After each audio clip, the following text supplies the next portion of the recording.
So yan guys, maliliit pero kukunin natin yung mga malalaki. Ayun, ang laki oh.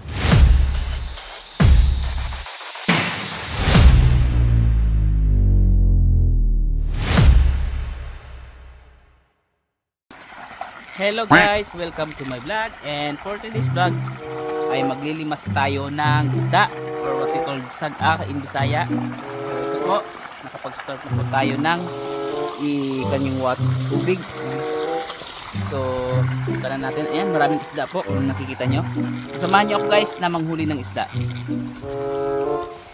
So ayan guys, ayun, makikita nyo na yun, natatanaw na yung mga tilapia. Actually tilapia po yan, kasi kung mapapansin nyo para siyang goldfish, pero tilapia po yan. So lilimasin natin yan, kukunin lang natin yung mga malalaki at iiwan natin yung mga maliliit. So ayan, marami na mga isda, yun know, makikita nyo yung mga isda. Yan, napakaraming isda. So mostly mga tilapia. So maraming maliliit pero hindi natin kukunin yan, iiwan natin yan. Piliin lang natin yung mga malalaki. Oh, dami. So antayin lang natin guys na mawala yung tubig. Yan. So hindi na po natin kailangan maglimas. So tatanggalan lang na natin yung tubig para madali siyang makuha. Okay? Ayan. So yan guys, malapit nang maubos yung tubig. So mapapansin nyo yan. So nakikita na sila. So pag once na pwede na nga hulihin, yan, so gagamitan natin siya ng lambat. Yan, umaakit sila. So yung mga maliliit hindi natin kailangan yan, para susunod marami uling lumaki.